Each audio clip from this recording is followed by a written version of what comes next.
This conference will now be recorded. There we go. I thought she'd gone to sleep on us, but she finally came around. So, welcome everybody, Kevin, Jason, Belinda, and the throngs who will no doubt be joining in the next few minutes. This is the July 25th, 2025 edition of Coaching Call.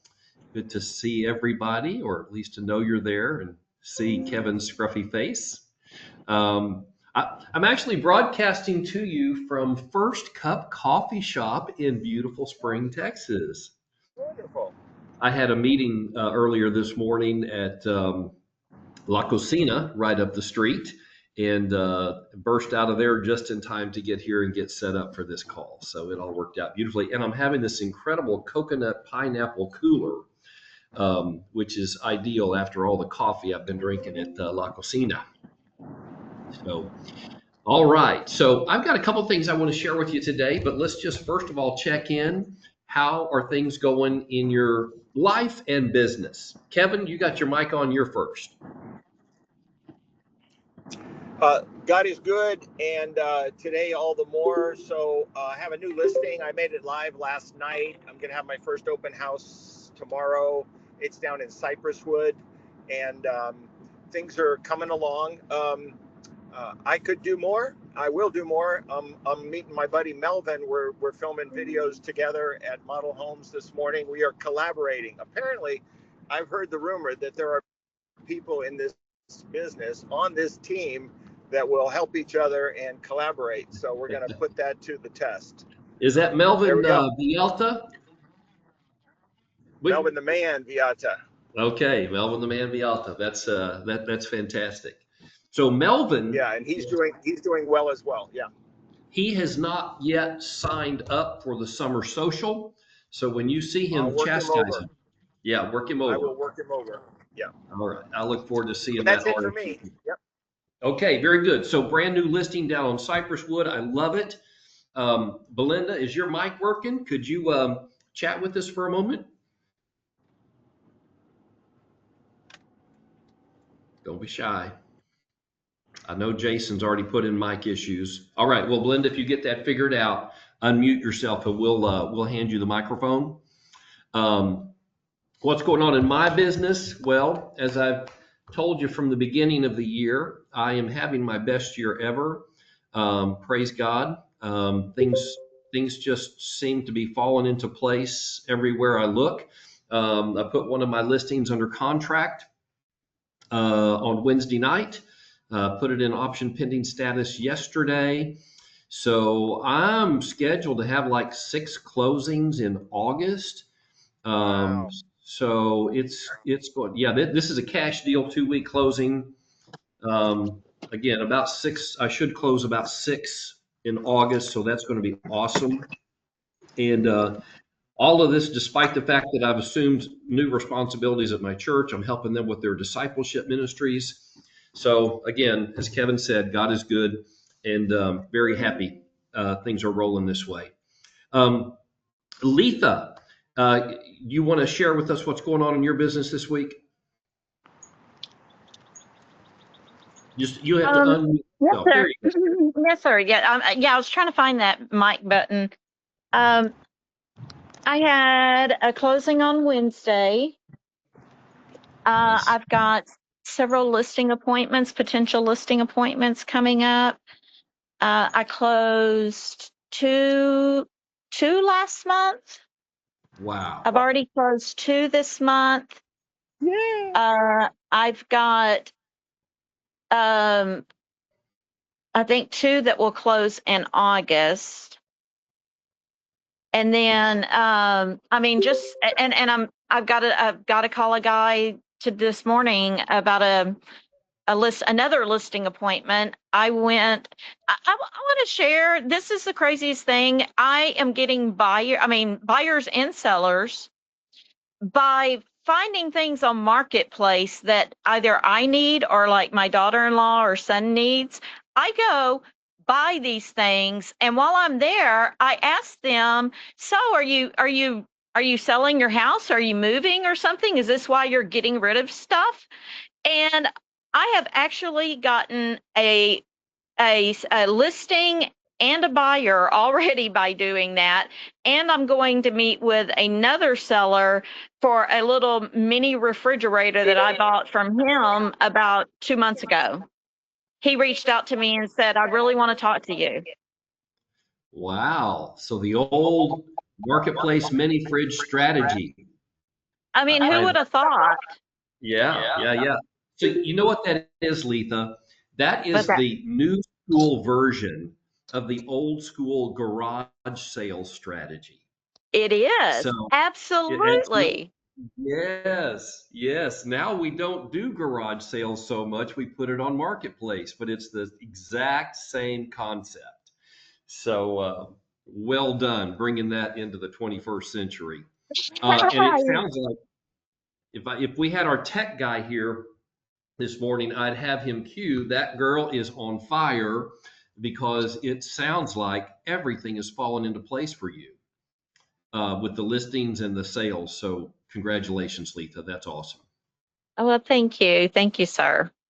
And I got it on the email that I sent out last night. So thank you so much for responding to that. I also heard from Belinda, and I believe from Jason, I know from Kevin, and Robin is going to respond in just a moment here and tell us whether or not she got my email last night, because I'm trying to make sure that the CRM is working properly. It seems like it's not sending to everybody. So well done, Letha. Robin, are you with us there? I see your microphone is on. Hey, Frank, I just switched over to my cell phone. I don't know if it's the computer or whatnot, but the program actually looks different today. If you log in on your laptop, maybe that's why people are having problems with the mic. Ah, okay. Well, I am on my laptop, which is, I probably use this about half the time for these things. So I'm not quite sure what's up. Technology is such a wild card. But Jason, since you're on your phone and your mic is working, tell us what is going on in your business. It can be good. It can be heartbreaking. We just want to know what's happening. So I have an open house this Saturday that I'm hosting, and then I acquired a lot listing from a friend of mine, which I just listed last week. Of course, I haven't gotten any activity on it. There's a lot of lots in that neighborhood in Porter for sale. So really, that's about the only thing I have going right now. Okay, very nice. Well, you get the listing, and then you host the open house, and then that spins off into other stuff. And we've always said the listing is your leverage, or the leverage is in the listing, meaning if you can get a listing, all kinds of good stuff spins off of that. And I'm a living example of that this year. I would say probably a third of my business this year has come as the result of having the listing. So either I get the buyer for that property, or I get a buyer who doesn't want that home but wants something else, or I host an open house there and pick up a client through that. But the listing is kind of the key to all goodness in this business. And I've got another listing coming on. We're targeting August 7th, and this one is going to sell. We're going to go on the market on a Thursday. By the way, does anybody know what is statistically the best day to put a new listing on the market? Y'all are going to be shy. Star knows this. The best day is Thursday. Statistically, buyers are shopping on Thursday, and buyers' agents are shopping on Thursday looking for their weekend showings. And so we're going to hit the market on a Thursday. We're not going to review offers until Monday, and I expect that we will have 4 or 5 offers to review. It's that good of a listing. So we'll see. Crossing my fingers and toes on that one. Tom Schmidt has joined us. Welcome. Good to have you here. Star Charles has also jumped in. Star, always good to have you. One of our regulars. We reserved your pew for you. And I wanted to check and see, does anybody have any issues they want to put on the table? Again, I'm going to address a couple issues that I think will be helpful, but have you bumped up against any challenges in marketing, getting business, converting business, managing contracts, anything at all that we could put before the group.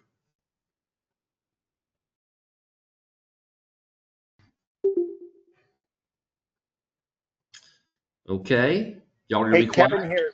Hey, Yeah. Frank. So let's talk about Slack. We're moving to the new Slack. That's one. The second one, I had a question for you, was about the, well, actually, the one with you is about the title company, just to see if that was all okie doke and good to go. But that's an offline thing. What was the third one? Slack. Oh, the CRM of choice. Is anybody switching CRMs and want to add any feedback on that one? Those would be my topics. But and I hate to say this, but I can't stay long. But that's what comes to mind. Yeah, well, we're going to talk about those whether you're with us or not, Kevin. So thank you so much for putting them on the table. Let's talk about the CRMs for a moment. EXP has shifted away from KV Core and given us 3 other CRM options. I went with the one that just appeared to be the default. And in fact, it might even be the new KV Core. I don't know, because it operates just like KV Core did. So I'm on Bold Trail, and it's super easy. Again, looks like just like KV Core, but I've gone in earlier this week because so many people have been saying they're not getting my emails. I pulled up every single agent and looked at the email history, and doggone it, they're not getting my emails. That's why I sent out that note last night that if you're getting them, say got it. And I'm going to follow up with tech support today. But presuming that we can get that done, I think the great advantage of Bold Trail is just going to be the familiarity that we already have. Is anybody else working with any of the other CRMs that EXP is providing? Stephanie Garrett told me last night that she's moving to Cloze, C-L-O-Z-E, I believe it is, or C-L-O-S-Z or something like that. Okay. All right.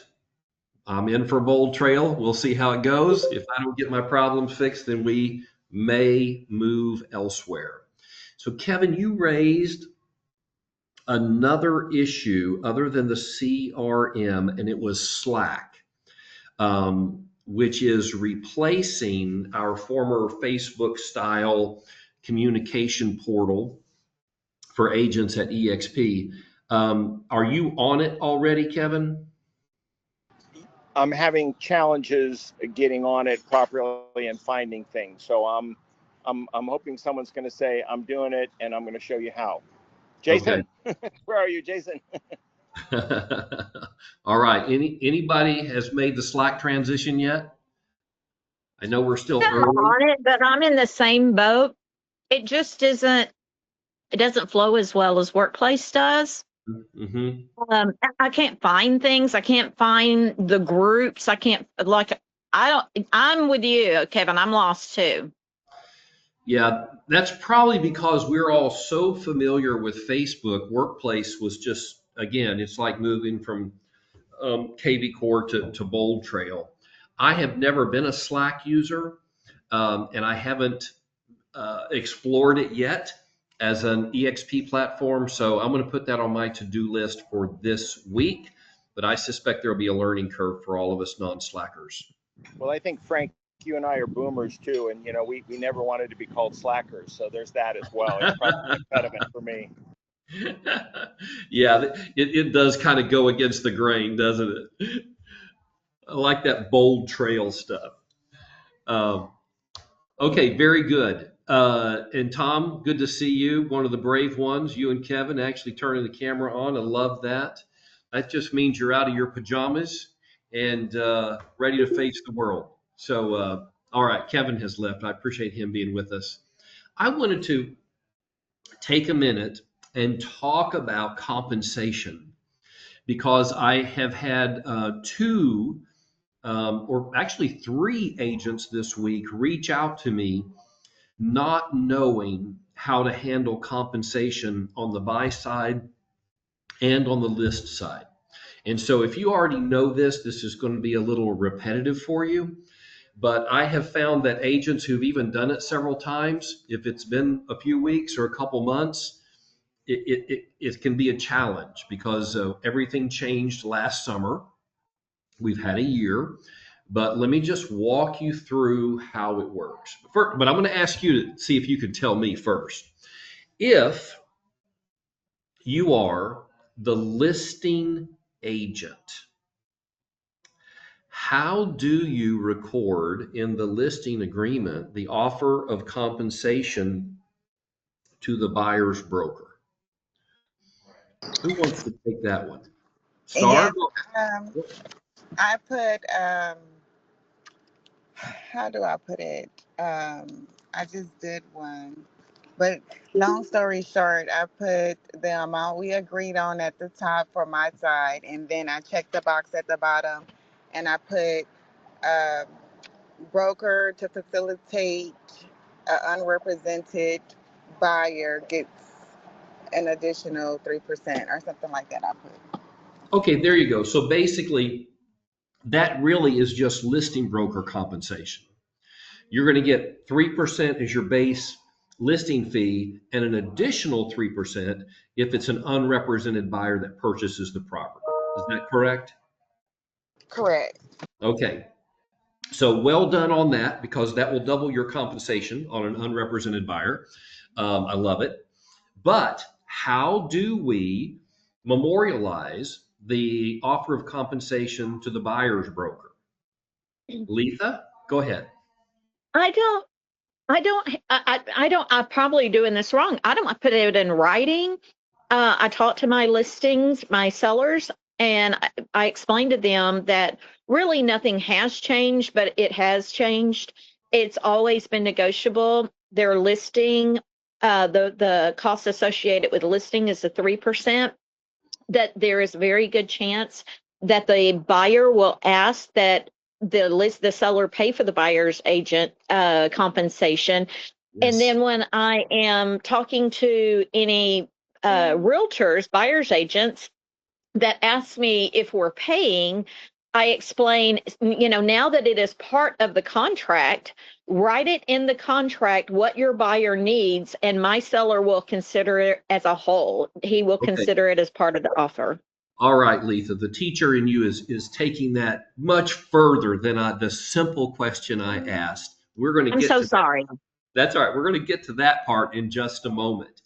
But I want to say that I laid a trap and Letha sniffed it out beautifully. Because as she said, we do not put the offer of buyer compensation in the listing agreement. Well done, Letha. That's how we did it old school. But agents are still struggling with that. So you've got to get that through your head so you can properly communicate it to your sellers, as Letha just explained that she does. All that we're doing in a listing agreement is memorializing the listing broker compensation. That's it. And then we explain to our sellers the history of compensation and how everything changed last summer. And hallelujah, their listing fee has dropped from 6% to 3%. This law last year, the legal settlement, is one of the best things to happen to real estate agents in years, because where we were under so much pressure to discount our listing fee and listing compensation had been dropping year by year by year, now it is so easy to get a full 3% because you just tell them the good news. The law changed last summer. Your fee got cut in half, and now it is only 3%. It's beautiful. They're so happy when I tell them that and so eager to sign the listing agreement because they're saving so much money. But then, as Letha said, we have to explain to them, even though the law changed about how compensation works, in the end, it is a distinction without a difference. And that's a phrase that you might want to use because it's perfectly phrased to capture the situation, a distinction without a difference. Because Mr. and Mrs. Seller, when we receive offers on your property, you can be certain that they are going to include in the offer a request for you as the sellers to reimburse the buyer for their cost of representation. And so they're going to be putting in that offer contract 3% from you to reimburse the buyer. In the end, you're still going to pay 6% just like always, but the money just travels a different route. And they're like, oh, we're still paying 6%. Yeah, I'm sorry. But that's the way it works in today's real estate market. Okay, so there we go. There's my spiel. I would love to hear your response or how you handled that portion. So to take the sting out of it, for me, what has worked is I explain that buyers in this market, because prices are so high now, most buyers scrimp and save to be able to afford the down payment and the money to set up the escrows and the closing cost. Yes. And they just don't have that additional 3% to pay a realtor. And then I also go further and remind them, I don't know if you remember or not, but when you purchased this house, the seller likely paid your 3%. That's right. So basically, you're passing it forward as just a fee, a cost associated with selling. And it's one of those costs that just keeps getting passed forward, kind of like in the Chick-fil-A line where you paid for the people behind you and they pay for the people behind them. And that seems to take the sting out of it a little bit. Yes. You know? So there's another thing. I love that, Letha. That's a beautiful explanation. There's another thing that I do. And I say, one thing that has changed is that now you're not obligated up front to pay that 3% to the buyer's broker. When we get an offer, they're going to request it. And if it's a strong offer, I recommend that you accept it. However, if we start getting lowball offers or we have an unreasonable buyer, then you do not have to agree to pay that full 3%. It's negotiable. We can say, well, we know you asked for 3, but just like we're going to negotiate the price and the non-realty items, we're going to negotiate the buyer broker commission. And we may only offer 2% if it is a lowball offer or they're wanting a whole bunch of other special considerations. And just the fact that they have that flexibility and that freedom and they're not locked in to paying that full 3%, it calms them down a little bit. And it's always sellers that need the calming. We can also say, kind of as Letha was hinting, Mr. and Mrs. Seller, I'm going to represent you in the purchase of your next home. We're going to have a representation agreement where you agree that you're going to compensate me 3% on your purchase. But I'm going to make you a promise right now. I'm going to get that 3% back for you from the seller. It's going to be part of our offer, and you're not going to end up paying me a thing. Okay? So again, various ways to take the sting out of it. Anybody else have any input on that? What are you doing to explain the compensation to the seller? Okay, so remember the question was, how do we document buyer broker compensation in a listing agreement? And the answer is, we don't. Now, my second question, how do we document buyer broker compensation when we are representing the buyer? How do we make sure that we get paid? And like we promised our buyer, we're not going to require it from them. We're going to get it from the seller. How do we document that? Letha? Direct from seller. Say that again. Direct from seller. It could be direct from seller. If it is direct from seller, how are we going to memorialize that? I'm trying to remember exactly what that page is called, but it's the compensation to the buyer's agent direct from seller. It's not going to go from broker to broker. Correct. So there's not a separate form for it. It's in paragraph 12A 1B of the 1-to-4 contract. You just simply, but let me back up. I got a little ahead of myself. You have to have a conversation with the listing broker before you submit the offer. And you have to ask the question, is the seller offering compensation, or is the listing broker offering compensation? Because it could be either one. If it's the seller, then all you need to do is put in your offer, the 1-to-4 offer contract, in paragraph 12, whatever your compensation request is. Let's just use, again, 3%. To make it easy, you just put it right in the contract. Nothing else is required. No other forms, no other notations. You just put that 3% right in paragraph 12. Now, what if it's not the seller offering compensation, but the listing broker? Now remember, EXP doesn't do that, but there are other brokerages in town that do. They're still charging the seller 6% or whatever it is, and then offering that 3% as compensation to the buyer's broker. If that's how they're handling it, then we do need a separate document. It's the TXR 2402, the agreement between brokers on compensation. And in that document, it's broker to broker compensation.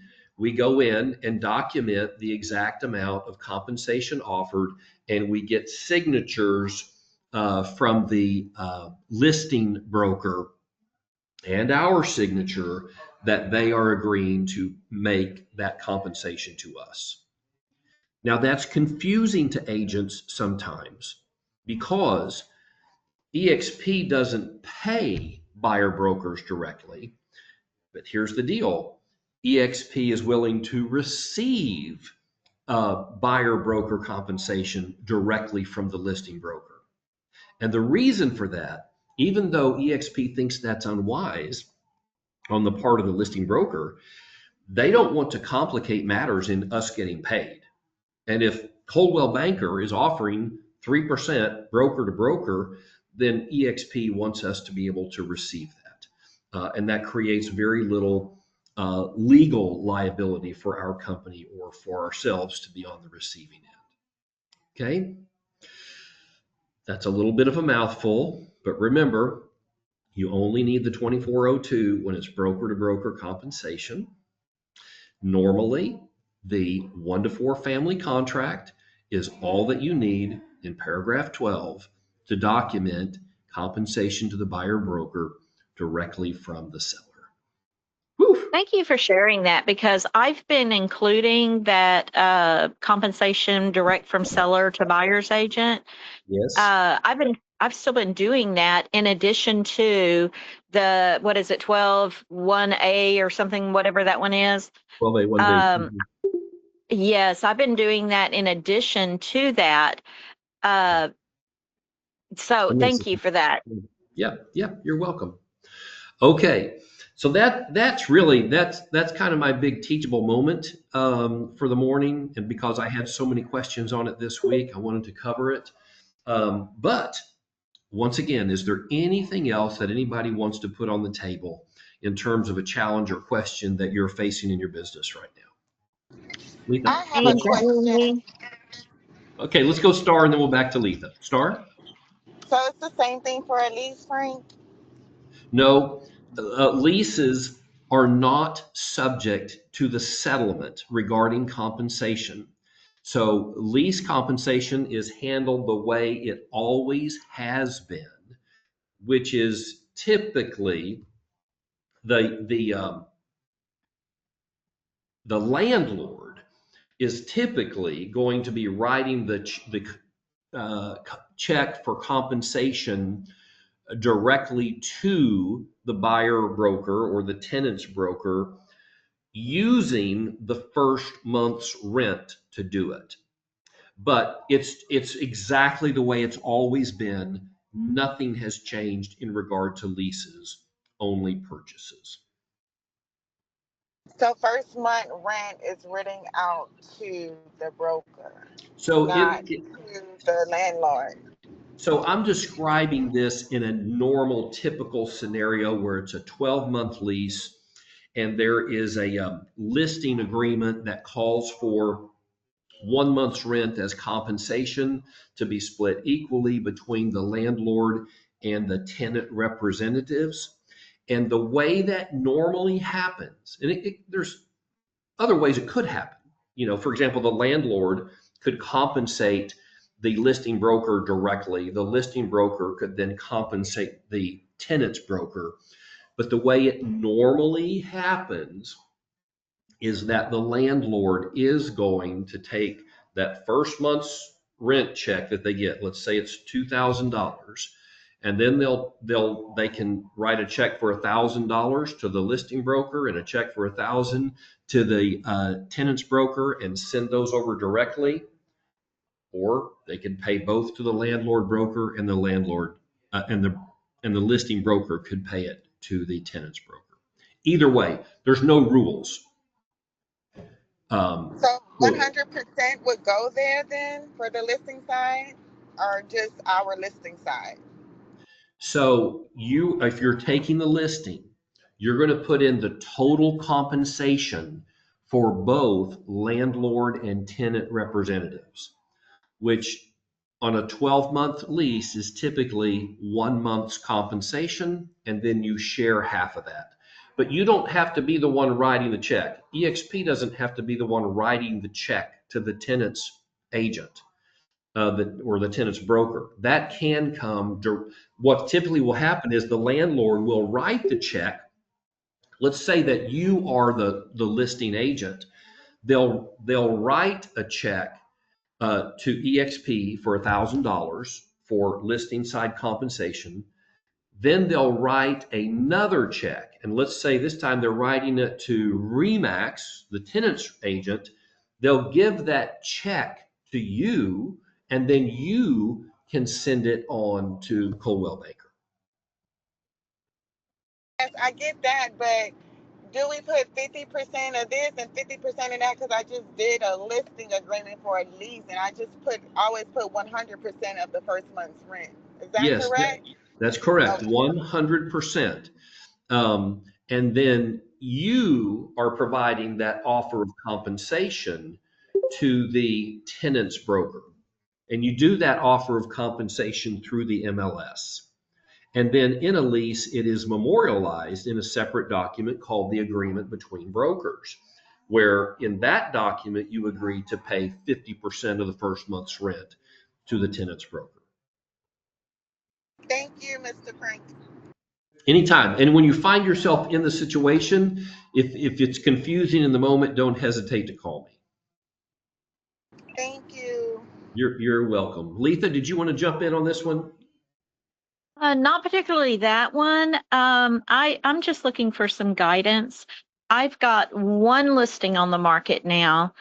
It's over in Atascocita. It is a water view. It is a custom built home in 2005. It's a beautiful home. And I am struggling to even get showings. Like everything over there is so saturated with listings. We have dropped the price and dropped the price and dropped the price. We were on the high side because it does have a water view of Lake Houston and a bridge view. Okay. And I am just struggling to even get people to show up, even when showings are scheduled. About half the time, I get a cancellation with the comment, the buyer's found a house already. And Wow. I've called some of those realtors and asked them, was there a reason you didn't come and just see one more just to make sure that this wasn't one that was better or anything? And they just keep saying that there's so many houses on the market, their buyers are overwhelmed.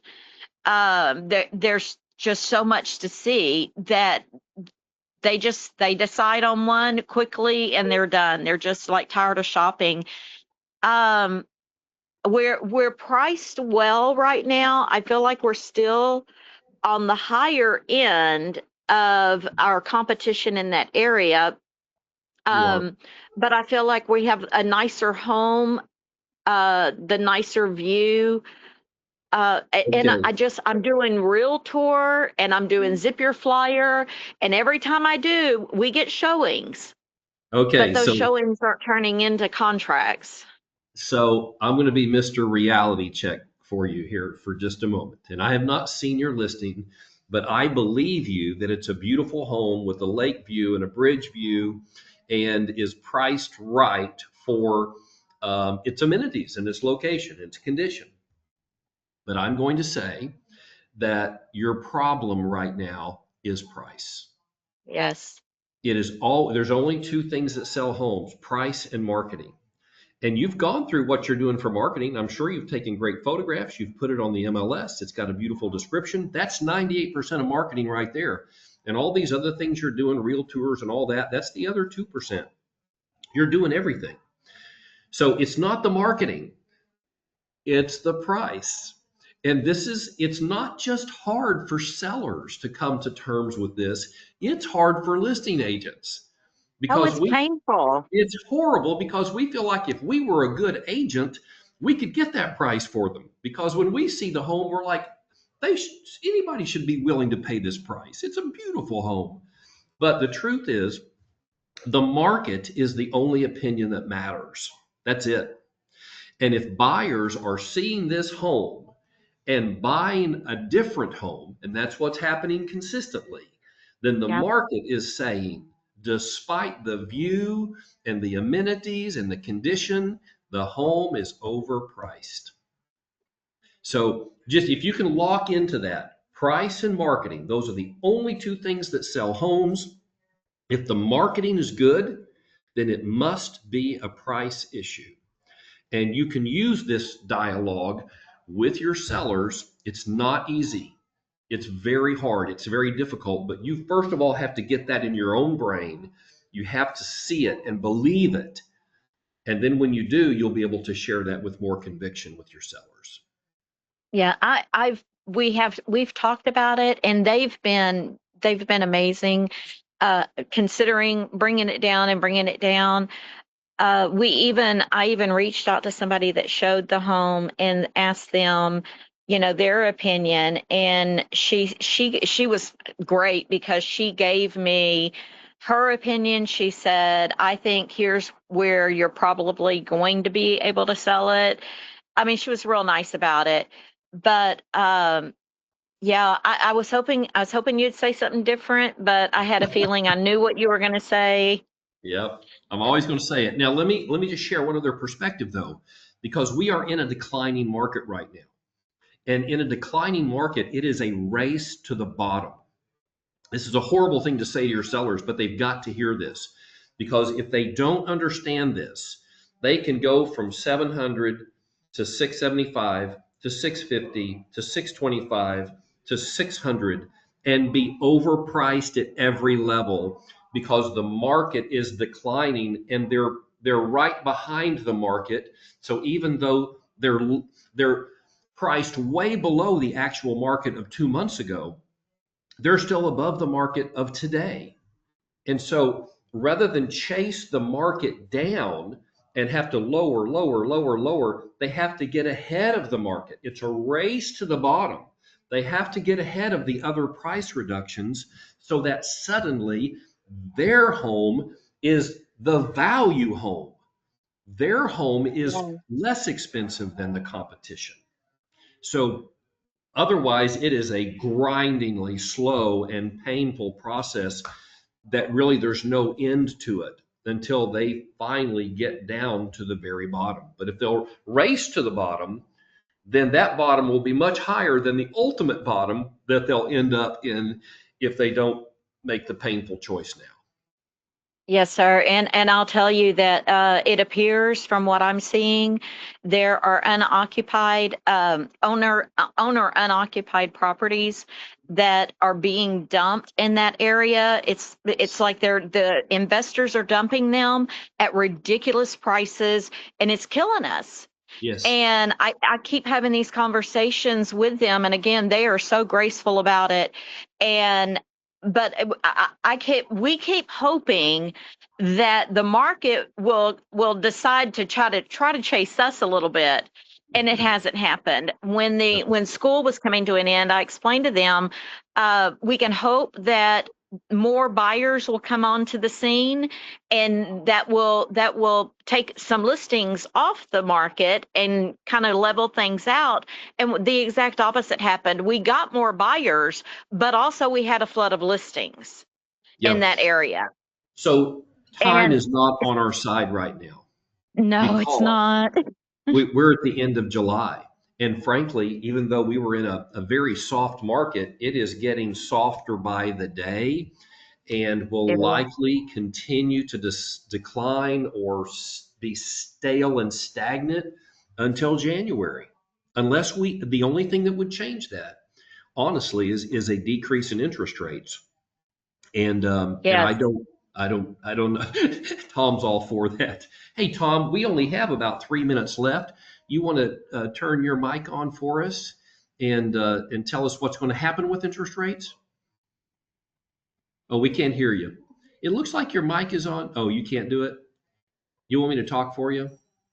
Tom says he doesn't have a crystal ball. And nobody can predict what's going to happen with rates. But at any given point in time, the rates being what they are, Tom can get you the absolute best rate on the market, because as a broker, he has access to dozens of wholesale lenders and can shop the specific application and scenario that your buyer is in and match them with the perfect lender to get them the best rate and terms. How did I do, Tom? So, what does that say? That's a I can't smiley? see it either. No, okay. Amen. Looks like a I smiley think it face. says amen. Looks like a big nose is what it looked like. So anyways, the sands of time have run through the glass now. It's about time for us to wrap up. I appreciate all of y'all being here. Appreciate Tom being here and sharing his wisdom with us. Guys, when you run into your other Abby team agents, encourage them to get on here, because the more people who are sharing scenarios and answers, the better the conversations are. And if you have not registered for our summer social, it's just about 9 days away now at Mia's Table. And I think most of you on the call have not registered. But it's going to be great. Yes, you have, Letha, that you sure have. It's going to be great food and drink and games. It's just a fun time, and we'll do a little bit of recognition, but mostly it's just hang out and have a good time. And we really want all of y'all and your +1 there. I sent the link out again last night. So find that email. If you just can't find it, then shoot me an email and say, I can't find the RSVP, but I'm coming and I'm bringing a +1 with me.